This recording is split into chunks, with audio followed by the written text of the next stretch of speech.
How's everyone doing? My name is Kayvon Young-Reaves, and I'm an information technology, information systems double major from Charleston, South Carolina. Tonight, I will be showing you my Google or basically my GPS locator app, a web application.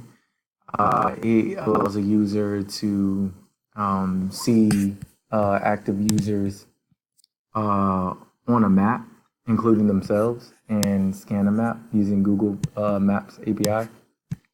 One thing that interested me about this project is Google has a lot of technology and a lot of different repositories that uh, you can use to build tools and products. And as far as Google Maps, they have these things called props, and props are basically things you can do on a map, like or add to a map, like a search bar or a heat index or directions and all that good stuff.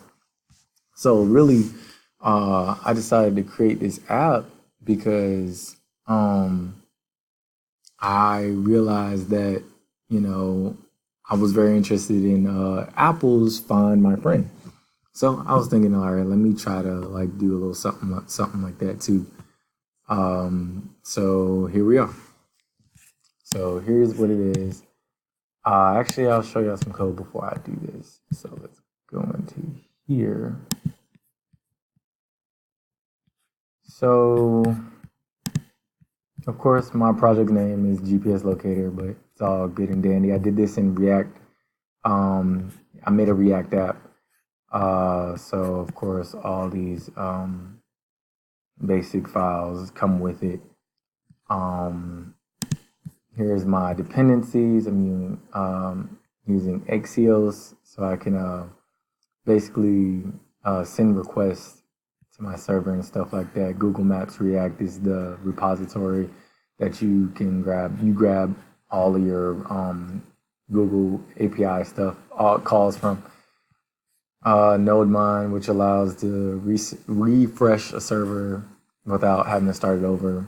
Pusher.js, this is an external API that I'm using that allow me to use their channels so that I can send events and it'll basically work with all of that stuff. And then all of this is just here. Toastify is basically a pop-up in my scripts.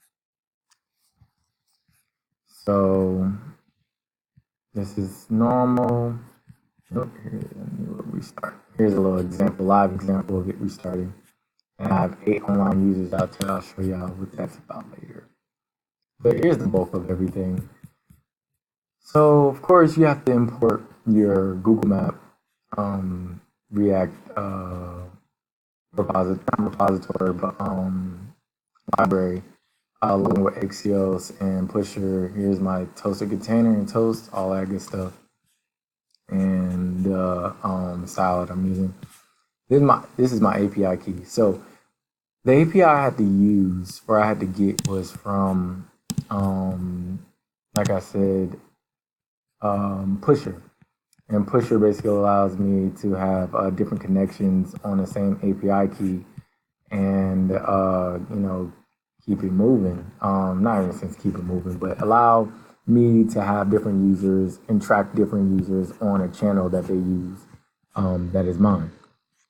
So as you can see, I've already made 8 connections today. I have a lot more I can do.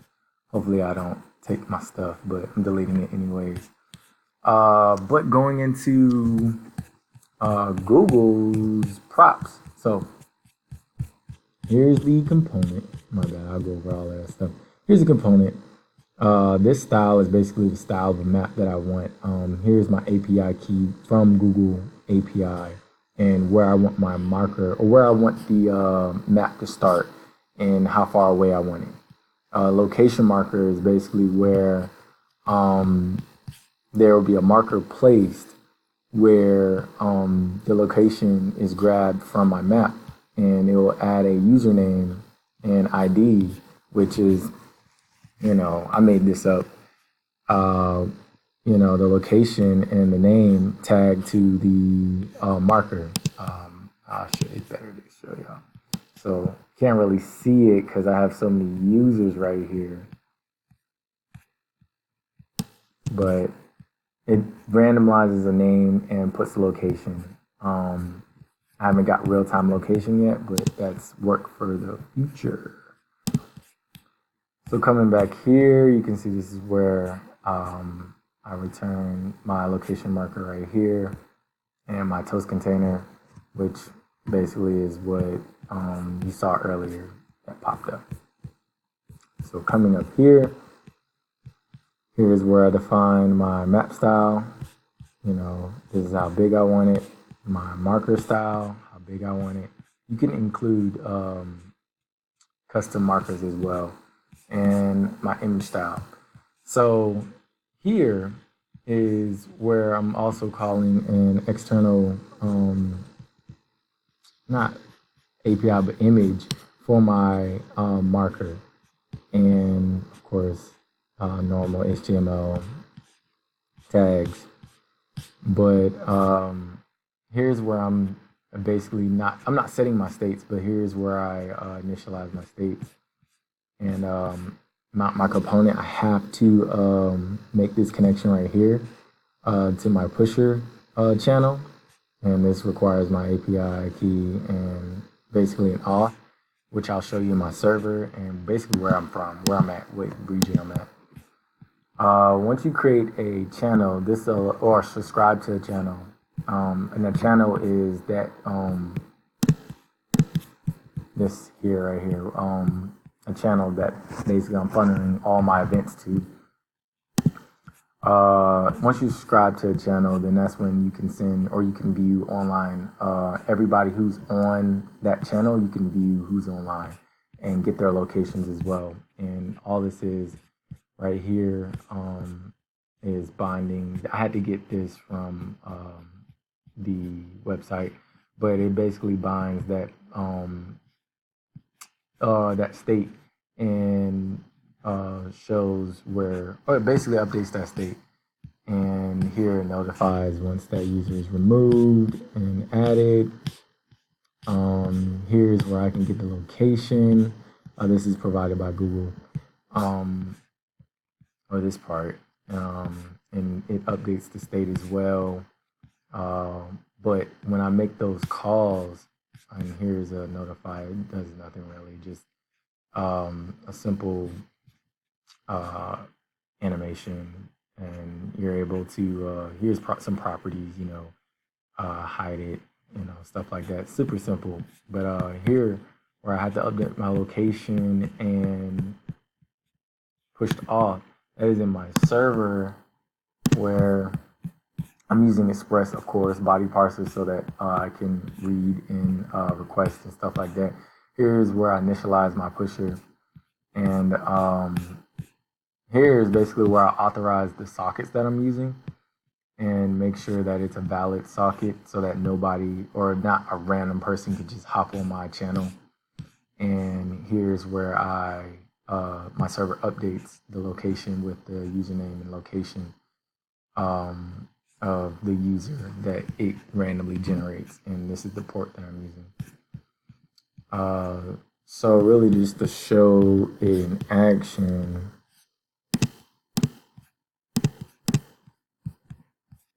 as you can see, I got a map and I have these markers here.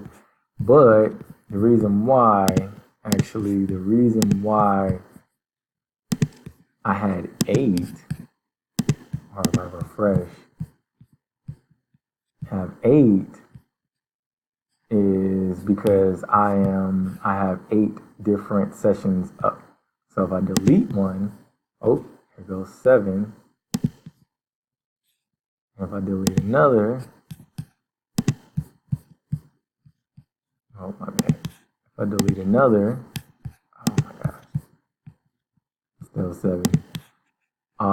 Let's do this. Delete this. See, I have 6. And delete this one. 5. This one, 4.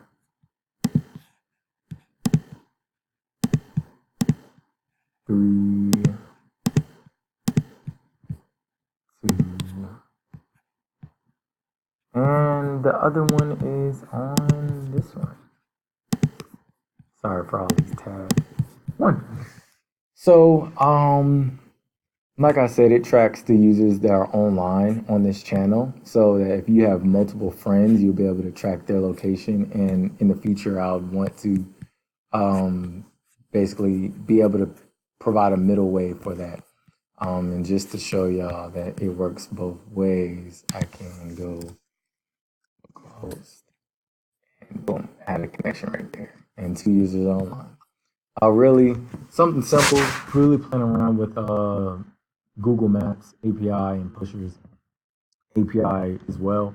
I'm very interested in making a very interactive map where I can track restaurants and stuff in my vicinity in a radius. So I'll add that later. But this is what I got so far. Thank you.